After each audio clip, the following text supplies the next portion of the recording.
welcome back to Eorzea Cribs.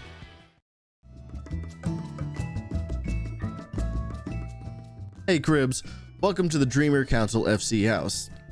Located at plot 22 in the 15th ward in wonderful Ishgard, right after we restored it to its former glory. So let's start looking at the lawn. To our right, we have our wonderful outdoor kitchen. There are many seats at the table, even some seats under these trees here. We also have some training dummies to practice your fighting. Oh, and an awesome looking vendor who sells some minions to passersby. On the other side, we have the stables for our chocobos and plots for our plants to grow. Behind the house, we have a fun heaven on high jumping puzzle just past this beautiful water feature. Alright, let's head on inside. Immediately, when you walk into the house, you see the front desk with many helpers for crafts and food. All around the room are pictures of our adventures and maps from around the world. To our right is our relaxation room. It has a wonderful koi pond and indoor water fountain. Towards the back is a cozy little spot for you to sit down and read a book. We also have a journal for you to relive your adventures so far. Across the hall is the kitchen and dining room, with many seats for members to sit down and enjoy the wonderful meals provided. Back out to the top of the stairs is our display of our company chest and stuffed animal shelf. In the room to our right, we have a crafter's alley. All of these workbenches are available to our newer crafters to help with their skills. On the other side, we have a hidden room, our treasure room, with all the trophies of the enemies that we've defeated.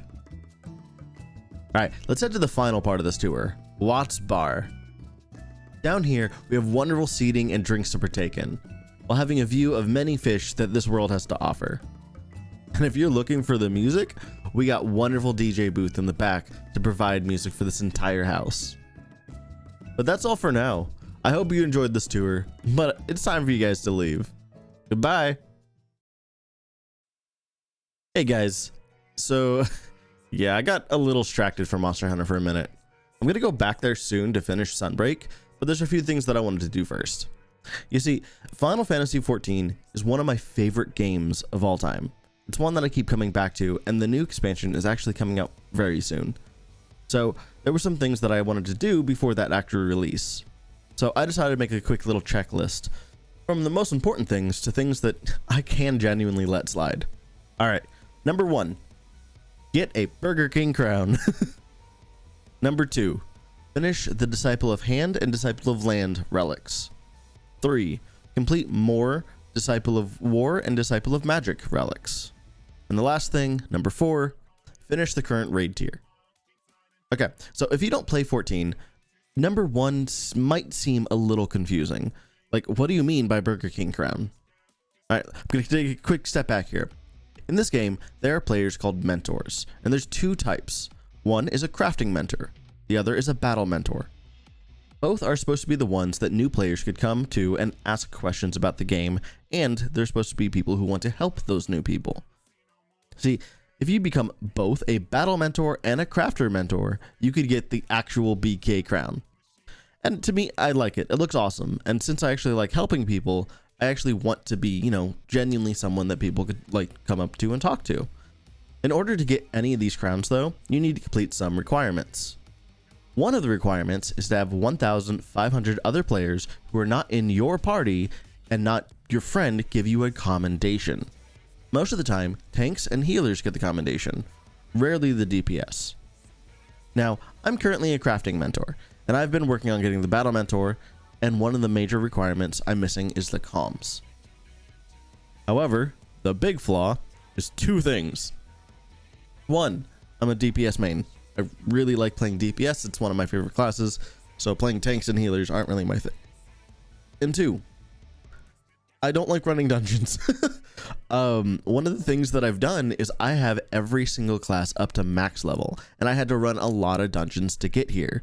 So I'm kind of slightly burnt out on dungeon running. So because not only do I not run dungeons often, I don't run tank or healer often, so my comms aren't really there, So at this moment of writing, I'm at 993 commendations. This is the one thing on the list that I'm drawing the line that I want to do before Dawn Trail. But that's a lot of comms, and that means a lot of dungeons. So When this video goes live, I'm currently streaming Final Fantasy XIV. I'm going to do back-to-back dungeons trying to get comms for the next couple days. But we'll talk about that a little later on. Okay, so let's talk about number 2 and number 3, relics. In Final Fantasy XIV, at the end of every X-Pack, there are things called relics. They're meant to be the pinnacle and most grindy content of the, content season. But they always have some of the most coolest looks as well. During A Realm Reborn, they had Disciple of Hand and Disciple of Land relics, but they did away with them until Shadowbringers, when they came back in full force by being best in slot easily. This expansion, Disciple of War and Disciple of Magic were pretty simple, but required you running dungeons. And we already talked about that, that's something I don't really like doing. But the grindy one now was the Disciple of Hand and Disciple of Land. And honestly, I was just super lazy on these, and now I'm in crunch time. But I know it's crunch time, and because of that, I'm allowing this to be done at a later date, maybe later in the expansion. Now for the final one on my list. Why is it so low on my list? To complete the current raid tier. Alright, so real quick, 14 does raids kinda differently than a lot of other MMOs. We have 3 different types of endgame content: raids, alliance raids, and trials. First, raids. Raids are a mixture of single boss fights with some adds and then a big fight. This you run with 8 people. Alliance raids are the big 24-man raids. It has 2 big bosses, some adds in between every bosses, and then 1 big fight at the very end. And then the trials.